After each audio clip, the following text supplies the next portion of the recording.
In this video, we're going to review the Savage Axis rifle. Now, this particular one is in 6.5 Creedmoor. Now, I got this gun at Academy Sports. It was on sale, and they were on sale, shall I say, caliber specific. In other words, if I went in there to buy this rifle in the 308 or 30-06, it wasn't on sale that day. The 6.5 Creedmoor was on sale. So I got this gun with sales tax, which in my county is 6.75%, $301 out the door for the rifle with the scope mounted on it. And now I'll take you to where I unboxed it. We'll put that clip in. Okay, the Savage Axis 6.5 Creedmoor. This is how it comes in.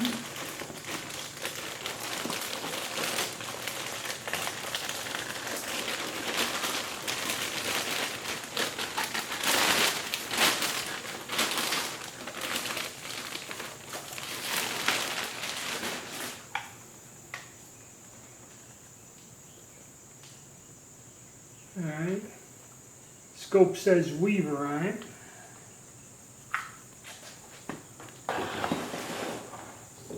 That's the rifle right there. Now let me get over,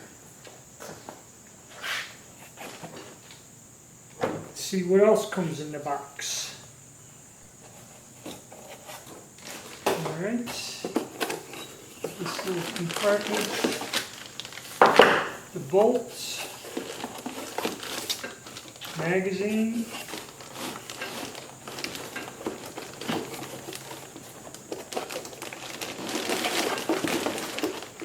a whole bunch of stuff.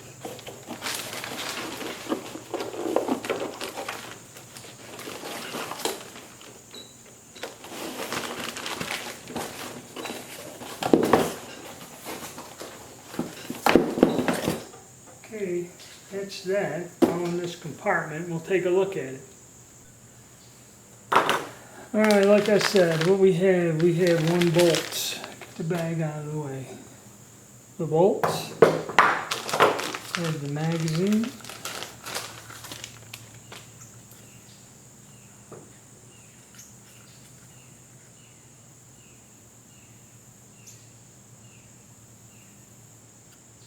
Okay, and it doesn't have a caliber on the magazine, but it says standard short, use only caliber stamped on the barrel, so it might be universal. They included a set of earplugs, a little manual in cloth and wrench for the Weaver scope, a Savage sticker, a gun lock, join the NRA, and this is, I guess, the manual. Yep, manual. Test target in there, or target to give us your best shot. Let me look real quick.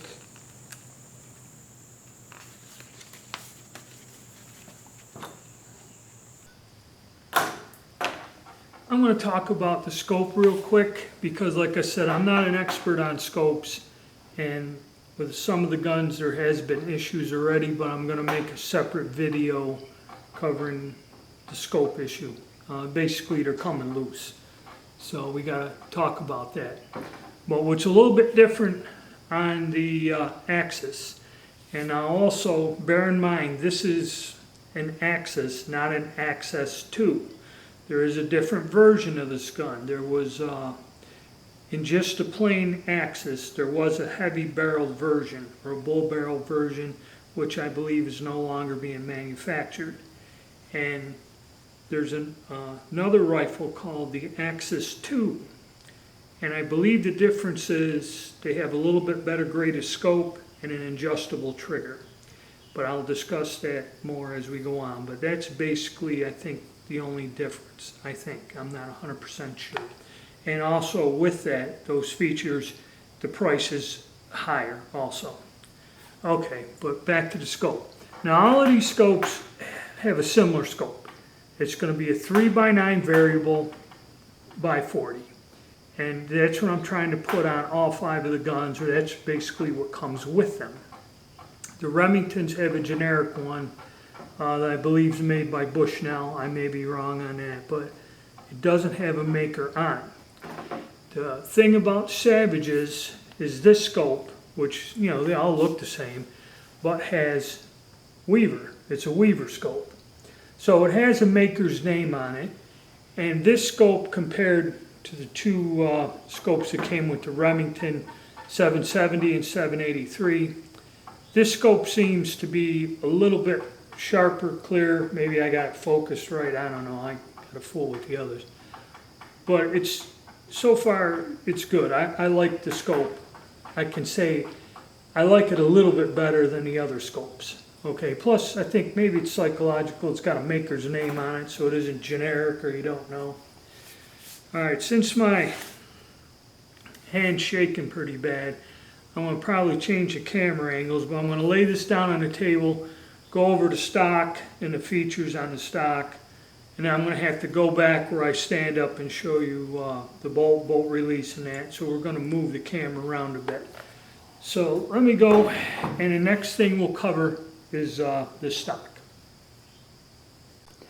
Okay, as we take a look at the stock, like I mentioned before, there's an Axis and an Axis 2. Now, this stock, I just bought this gun a few weeks ago. When I look at the older pictures of the Axis rifle, the stock doesn't look like this. Actually, if you look at a current picture of an Axis 2, it shows this stock on there. So I don't know if this is just the newer version of the stock they make. Older photographs, 2-3 years old, the stock looks different. So that's something there. So let's take a look. So we got a pretty nice recoil pad on here. All right, it's pretty soft. All right, gives, and in the 6.5 Creedmoor, it's very comfortable to shoot this gun. Now, there's 2 screws in here, like just sheet metal screws, long ones. And there's a little spacer in here, so I was curious, took the screws out and just tried putting the pad down on this. And by the way, this stock is hollow. It wouldn't fit. At least I couldn't get it to fit. So what the spacer is for, or what the purpose of having another piece in here, I don't know. I don't believe it's for shortening the stock, at least not on this one. Now another thing that everyone talks about is the sling mounting points. There's posts. There's a metal post here and one down there. Now this kind of comes in to durability. You know, the Remingtons, these sling mounting points are right into the plastic, which, you know, durability wise, how long will it last? What happens if it breaks? You know, metal's always a little bit better than the plastic or nylon. When it's cold, you know, you can drop the gun and crack the plastic, maybe, I'm not sure, but the metal points, that's something everybody points out for durability, is a plus. So that's on this model.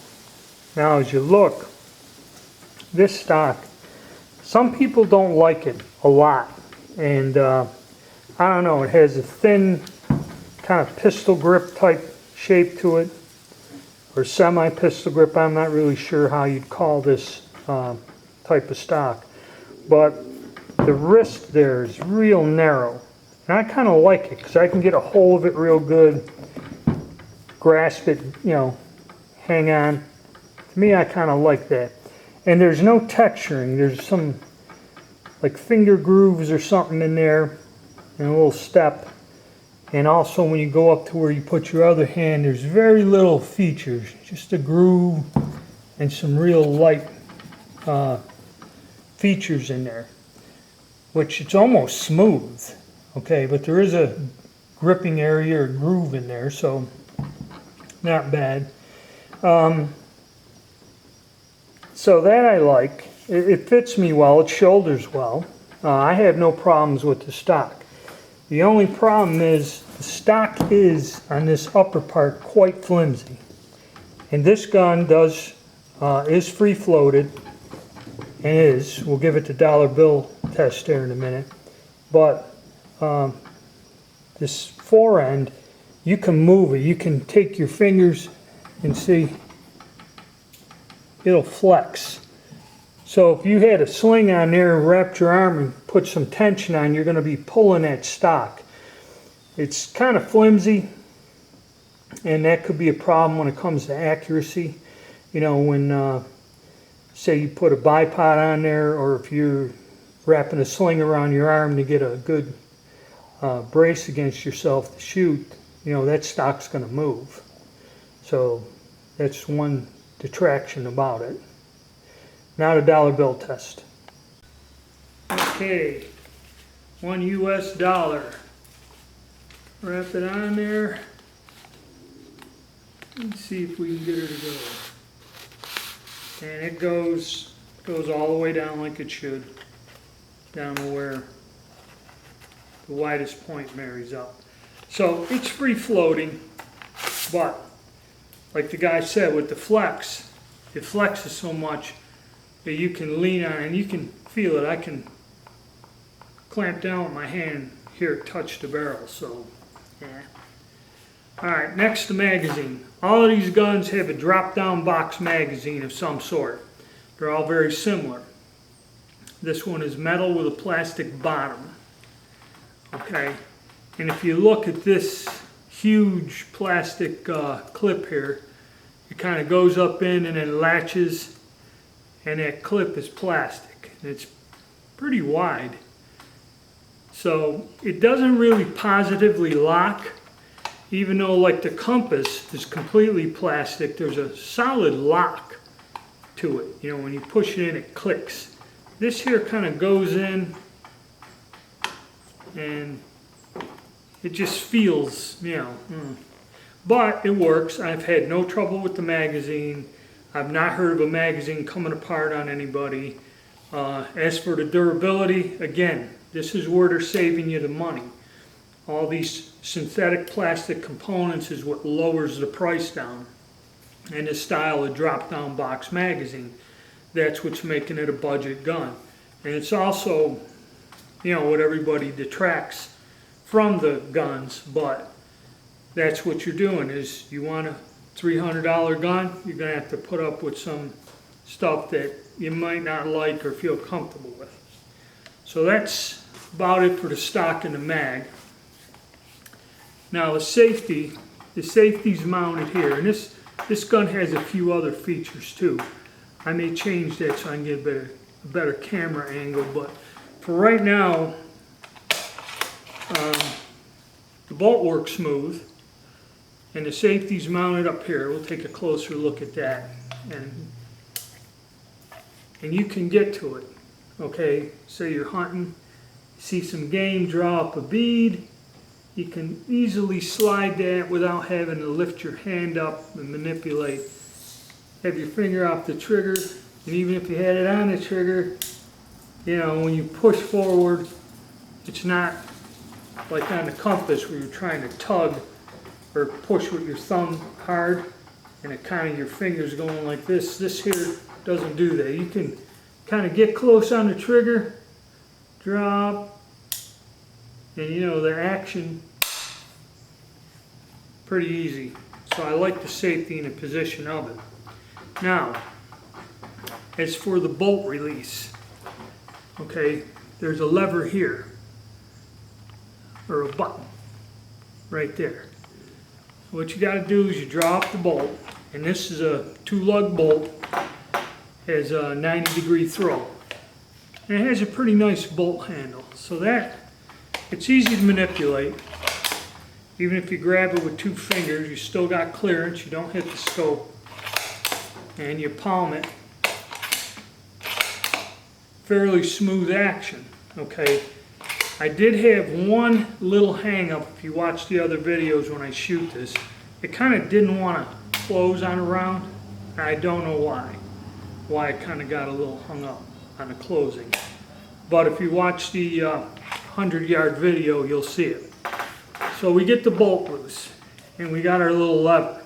Strange thing about this, you read the manual, you got to pull the bolt all the way back.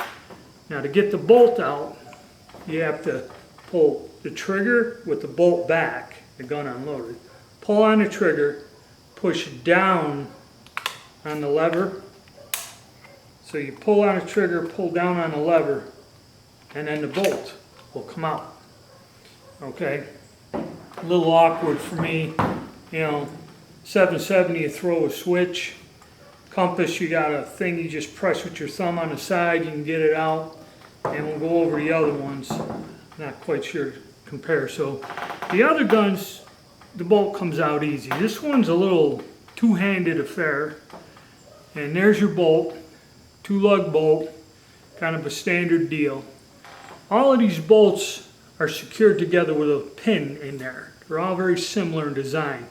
It's to simplify the manufacture of this item, or this component. And there's a button on this one. If you go through the owner's manual, it explains the bolt in detail and how to clean it. I think take them apart, which basically you clean the packing grease off of these. There's really no reason why you should be disassembling the bolt, because then you can get into where how tricky it is or getting it back together. For most people who just buy this as a simple hunting rifle, they don't have to get in to those details, just clean the packing grease off. And also it's got a nice handle. The handle on this is pretty solid, nice, and like I said, I can grip it with 2 fingers and it doesn't hit the scope, or you can use your palm. And another feature is this cocking indicator here in the back. When I get it up on the thing to show you the safety, I'll also tell you how that thing kind of works. And that's nice. It's a nice feature to tell if your gun is, you know, is cocked and ready to roll.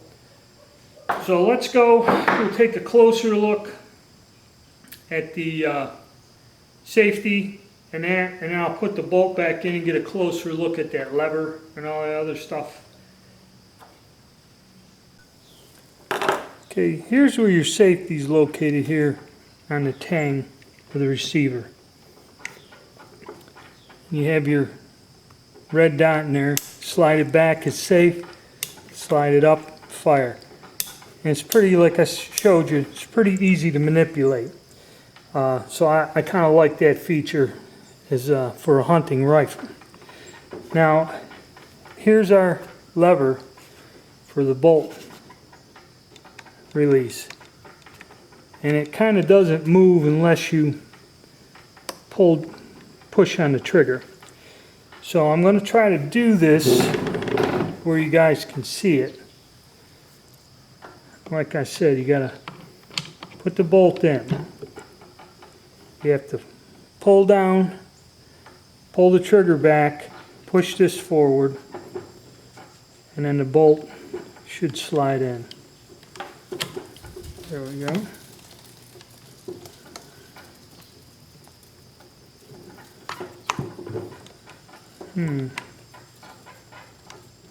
There it goes.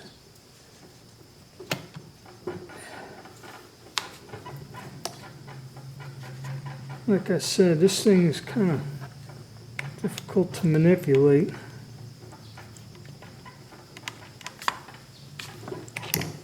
As you can see, safety's on. Okay, that's one thing. If you got the safety on, this thing doesn't work. So there, we found that out. There's a tip for you. You got it right from me. Okay, finger on the trigger. Down goes. And in she goes. Remember, if the safety's on, it won't work.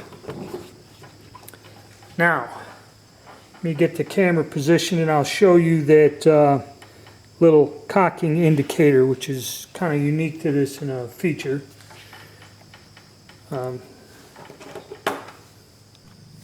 Okay, here's the back of our bolt.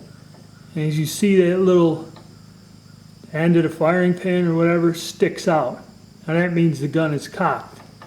When you pull the trigger and fire it, it goes in and is recessed. That's telling you that the firing pin is forward and the action is not cocked. So that's another little feature on this gun I think that's unique to it, but something else to point out. Okay, now we'll talk about the trigger, and that's about time to wrap it up. Okay, I did forget something on the Savage, and I'm going to insert this somewhere in the video. Barrel mounting is another point.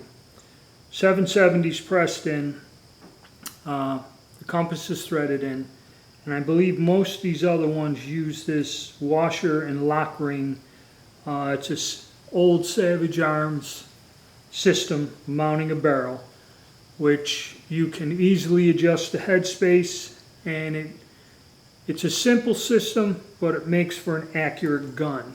And it's been around since the late 50s when a guy designed it, and a lot of these guns and most of your base model guns use this type of barrel mounting system, and it is on most of these guns. It is on the Axis. Of course, that is a Savage feature, or that's the company that developed it years ago. So that's one other thing I forgot to point out on this model.